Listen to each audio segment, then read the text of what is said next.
Sirius B. Now, Sirius A is where the lion people come from, and Sirius C, I can't remember much about Sirius C, but this is Sirius B, and this is Sheldan Nidle. And he has several years of archives which you can go back and hear. And they are very interesting, very interesting. I read them every week, and they are promising some big events, like the resignation of government leaders and an end to the slavery and the control over the people. But then, after I read one of these, I turn on the news and there's another law that was passed to further restrict our freedoms and further expand the powers of the government. So let me read this. You make up your own mind. Dratso, we return. The ultimatums and the pressures resulting from them have forced the resignations of many in the lower levels of the dark cabal. This marks the beginning of the denouement, which will bring out into the open all that we have been working toward and telling you about in these updates. The power spheres of this cabal are to be broken. The initial thrust is presently toppling bankers and will continue with the resignations shortly of major governments. The secret sacred societies, vast resources both spiritual and physical, are being unleashed, and we expect the present flurry of low-level resignations to escalate as the domino effects of the takedown moves ever higher through the vast hierarchical web that is the dark cabal. We intend to oversee this exciting phase of the operation and assist with our allies in whatever they feel is most appropriate to their cause. To this end, we have assigned various liaison teams to them, and these will assure the Dark Ones that there is no way out of their predicament except through their mass resignation. Before I read the next paragraph, I have to give you a couple of definitions. Human beings originated in the Lyra system, Lyra star system, Lyra constellation, and we're not from here, actually. We were transplanted here, you might say. And the Earth is known as Gaia, and all planets are hollow, and some people have actually been to the interior of the Earth. Admiral Byrd, Olaf Johansson or something like that. I can't remember his name. He went there with his father and brought back a bunch of gold, and then wound up in prison for 28 years because they thought he was crazy because he had said he'd been to the center of the Earth. But Admiral Byrd went there, and the Nazis were supposedly very familiar with the inner Earth. Admiral Byrd went there, and his plane was automatically flown for him and landed, and he met with the main people, and they said, "You're blowing up nuclear weapons, and you got to cut this stuff out. And we allowed you to come in because we wanted to give you a message. Now take this message back to your leader." He met people who were 12 feet tall, and he saw grapes the size of apples. Life forms that were long extinct on the surface are alive and doing well on the inner Earth. You might ask, how do they get sunshine? They have a sun. It shines 24 hours a day. They have oceans bigger than our oceans. And this inner Earth is called Agartha, and the capital city is Shambhala. And when you read or watch The Wizard of Oz and they talk about the Emerald City, that's it. Okay, now let me continue with the reading. The rise of new governance paves the way for the new economic system and, of course, disclosure, UFO disclosure. These new common law governments have an immense task before them, starting with securing your freedom and reestablishing your natural sovereignty. Next comes ending the vast and highly illegal system of debt, which has inadvertently brought down the present economic system. This will kickstart the redistribution of wealth to create universal prosperity. Here the goal is to create a monetary system that soon becomes obsolete, as fully conscious beings do not require banks or money in order to meet their needs. As you grow in consciousness, you will come to see Earth not as a resource, but as a living being who has graciously permitted you to reside upon her. In turn, you gladly accept the responsibility of sustaining her. This sacred covenant lies at the core of galactic society to sustain our home world, while at the same time creating a society that honors and sustains each one of us. Our sacred purpose is to unfold the divine plan throughout physicality. You have been allowed by divine dispensation to take a temporary turn through the realms of limited consciousness.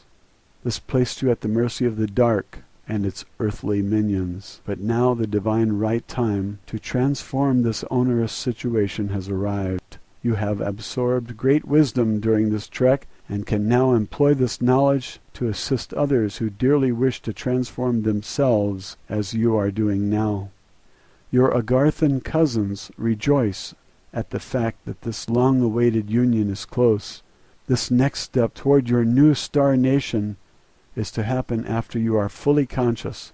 Until then, relax and participate in the preparations for your metamorphosis into your natural state of full consciousness. We look forward to teaching you about this and introducing you to a quite different history, not only of your time on Gaia, but also about your origins as humans, which occurred long ago on a planet in the Vegan solar system. Now, I just want to say a word here at the end. The promise is that we're going to become fully conscious. With full consciousness, we're going to remember who we are and all of our past lives. And we're going to remember our families on those other planets. And if we had skills or occupations, we're going to remember them. If we, for example, knew how to play the piano beautifully at one time, we'll be able to play the piano again. If we were architects on another planet, then we will resume as architects. These people told us that we all volunteered to be alive at this time to partake in this transition from third density to fourth and fifth density as the Earth is going through this proton belt of higher energy, and we all have the opportunity to move up and become a higher level being. Now, it takes years to study all of this stuff, and the best place to start is with Sheldan Nidle updates and just read all the way back. Okay, now we'll move on to the next section. Before I read the next section, I want to explain a few things. I did a series on the forgotten history of Earth, or something like that, and it was in Italian, and it was translated into English. And so the lady read in Italian and I read in English. So you have to suffer through the Italian part, but I give you the English translation right after that, so you can have the history of the Earth. All of these videos are on YouTube. You can find them there. And so in that history, it talked about the cetaceans, the whales and the dolphins, and how they came to be and so on. This next section, which I'm going to read from the Sheldan Nidle update, February 28th, 2012, talks about the cetaceans. And it talks about Lemuria, the lost continent that sank. Sometimes they talk about Atlantis, and we're supposed to get both of those continents back in this transformation of the Earth. Now, some people have noticed that beaches are littered with whales, that they beach themselves and die, and they don't know why. And some people have explained that they've communicated with the whales, and the whales are fed up with us as people and the things that we do. We have sonar in the oceans, and it drives them crazy with the noise because they depend on their own sounds to travel great distances, thousands of miles. And so they're just fed up with us. Well, this next section here is talking about the whales. And so let me read that now. The history of galactic humans is tied closely to the fortunes of a species of land cetaceans that resided on your world some 8 million years ago. When their civilization was destroyed, they took to the seas and became the whales and dolphins that you know today. In so doing, these cetaceans became the guardians of Gaia. However, each cetacean asked the local spiritual hierarchy for a suitable land guardian. This quest, after a 2 million year search, bore fruit in the guise of an aquatic primate nearing full consciousness on the third planet in the Vega system. Earth's spiritual hierarchy and representatives from the cetaceans saw in this species a true future land guardian for Mother Earth. Thus, some 3 million years later, and after the Earth had been ravaged by the Dark Ankara Alliance, the now human colonists of Lemuria arrived on Earth. The desires of the cetaceans for a land guardian had been met, and your return to guardianship fulfills this ancient prophecy. Now I'm going to read a paragraph from the Ascended Masters, and they always start out with Namast, blessings to all, your ascended Master's return. Our divine associates are finishing up the details that remain before the prosperity funds can be distributed. The Dark has signed off on a series of agreements that acknowledge that their hold on the governments of Mother Earth is over. Further, these ones have also agreed to permit a new economic system to be adopted worldwide. This new economic system will be announced formally by the new governments, which our space cousins are helping to bring into being. This gives us great joy. The freedom we have worked toward for millennia is at long last to be manifested on our world. As part of this process is in the coming weeks, important arrests will be made which are indicators of the change that is overtaking this reality. An epoch of prosperity, freedom, and sovereignty is coming into being for all to see. As we move toward the mass arrests promised you, a great many documents will be revealed which demonstrate just how corrupt and arrogant this dark cabal is. Spirit is moving across your globe, shining the light of revelation into all the dark crevices where droves of misdeeds are recorded, which provide testimony of massive illegality. These documents have been seized, and along with a mountain of similar evidence, will be used to produce the warrants that will take down the dark-oriented governments and the politicians who so obligingly supported their wayward policies. The real agendas contained in these policies will now be exposed, and much-needed course corrections imposed by our associates. A number of deadlines are in effect. Once these dates are reached, the arrests and many shocking charges will commence.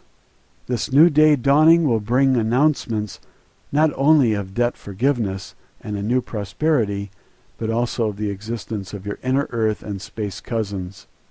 We are all, in fact, aliens to this world, who came in peace and divine service to Gaia nearly 1,000,000 years ago. At first we experienced a heaven on earth, and later, near the end of Atlantis, we began our long sojourn through the dark realms. We of spirit have held the light for all these millennia, and now are to be redeemed by the light and returned in joy to the realms of the light. This process is a great undertaking, which we as one have taken with the divine grace of the Creator. Now we come to the point where our labors of Hercules are to be fully rewarded. Rejoice in these blessings and know deep within you what a grand future is before you. Today we continued our weekly missives about spirit, the light, and our return to full consciousness. We are together defeating the dark and turning you back into full conscious beings. All of us in the Galactic Federation bless you for your patience and for your help in making this divine moment manifest. Know, dear ones, that the countless supply and never-ending prosperity of heaven are indeed yours. So be it. Selamat Gajun, Selamat Jah, Syrian for be one and be in joy.